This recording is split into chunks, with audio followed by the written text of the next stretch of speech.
গোলাপজামুন তো আমরা অনেকভাবেই বানিয়ে থাকি, কিন্তু ভেজাল ছাড়া কম উপকরণে খুব সহজে কম খরচে বানানো যায় এই পাউরুটির গোলাপজামুন। তাছাড়া হাতের কাছে সবসময় সব কিছু পাওয়াও যায় না, তাই আজকে আমি খুব সহজে দেখাবো পাউরুটি দিয়ে গোলাপজামুন রেসিপি। প্রিয় দর্শক, আসসালামু আলাইকুম। আশা করছি সবাই ভালো আছেন। আজকে পাউরুটি দিয়ে বানানো এই গোলাপজামুনটা আশা করছি আপনাদের কাছে ভালো লাগবে, আর ভালো লাগলে অবশ্যই লাইক কমেন্ট শেয়ার করে দিবেন, চ্যানেলটি সাবস্ক্রাইব করে পাশেই থাকবেন। তাহলে চলুন রেসিপিটা শুরু করা যাক। এখানে প্রথমে আমরা শিরাটা বানিয়ে নিব। এখানে 1 কাপ চিনি আর 1.5 কাপ পানি দিয়ে চিনিটা ভালোভাবে মিক্স করে নিব। তারপর চুলায় বসিয়ে দিয়ে তারপর চিনিটা গলে যাওয়া পর্যন্ত নেড়ে চেড়ে দিব। এখানে আমি চিনির শিরাটা প্রায় 8 থেকে 10 মিনিট পর্যন্ত হাই হিটে জাল করে নিব। যখন ফুটে যাবে তখন ঢাকনা দিয়ে একেবারে লো ফ্লেমে রেখে দিব চুলার উপরে। এরই ফাঁকে আমরা মিষ্টিটা বানিয়ে নিব। এখানে আমি 6 পিস পাউরুটি নিয়েছি। তারপর পাউরুটির সাইডের লাল অংশটা কেটে নিব।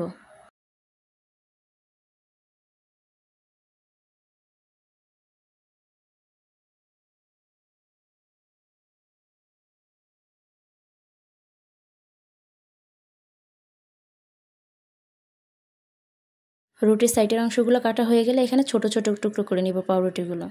তারপরে একটা ব্লেন্ডারের জারে নিয়ে ব্লেন্ড করে নিব।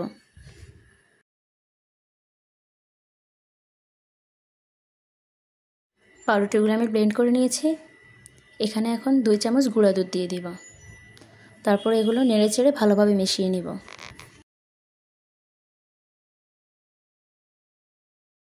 মিশানো হয়ে গেলে এখন আমি জাল করে নেওয়া ঘন গরুর দুধ দিয়ে এই মিক্সটা একদম পারফেক্ট একটা ডো বানিয়ে নিব। একেবারে দুধটা দেওয়া যাবে না, অল্প অল্প করে দিয়ে তারপরে পারফেক্ট একটা ডো বানাতে হবে। দেখতেই পাচ্ছেন আমি অল্প অল্প নিয়ে তারপরে মিক্সটা করে নিচ্ছি।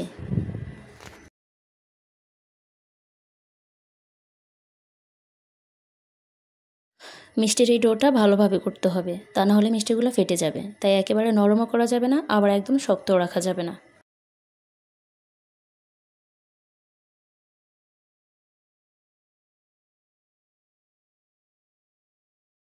আমার ডোটা প্রায় হয়ে গিয়েছে। এখন আমি এখানে 1 চামচ ঘি ব্যবহার করছি। এটা অপশনাল, আপনারা চাইলে নাও দিতে পারেন। সুন্দর একটা স্মেল পাওয়ার জন্য বা খেতে টেস্টি হবে সেজন্য আমি ঘিটা ব্যবহার করেছি।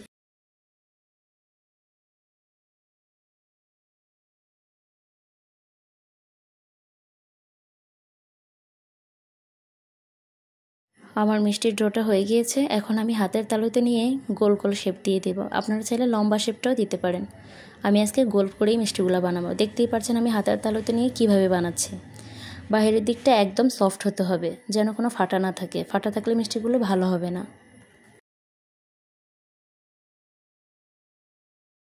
আমি আপনাদেরকে আরেকটা মিষ্টিও বানিয়ে দেখাচ্ছি। আজকে আমি খুব সহজে অল্প উপকরণে কম খরচে মিষ্টিগুলো বানিয়ে দেখানোর চেষ্টা করছি। আশা করছি আপনাদের কাছে ভালো লাগবে।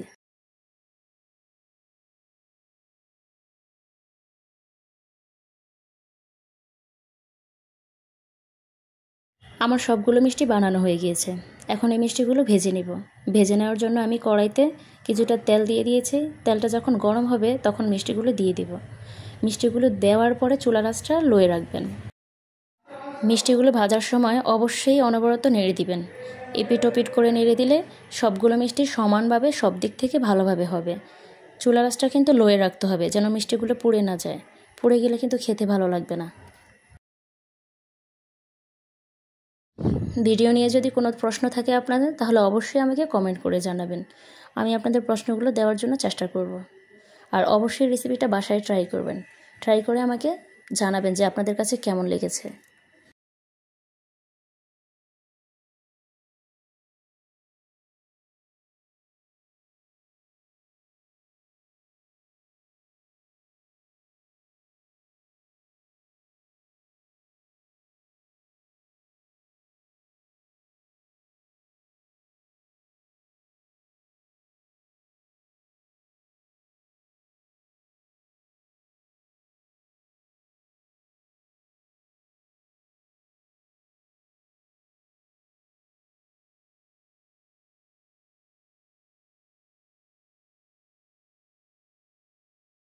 আমার মিষ্টিগুলো প্রায় ভাজা হয়ে এসেছে।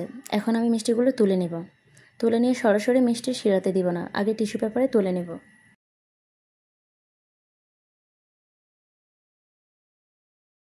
গোলাপ জামুনের জন্য মিষ্টি শিরাটা কিন্তু বেশি ঘন করা যাবে না, একটু পাতলা পাতলা রাখতে হবে। এখন আমি সবগুলো মিষ্টি শিরার মধ্যে দিয়ে দিব।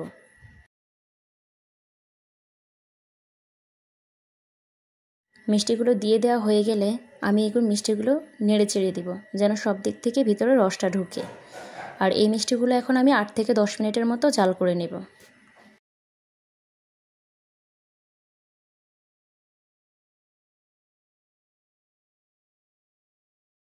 আমার মিষ্টিগুলো জাল করা হয়ে গিয়েছে।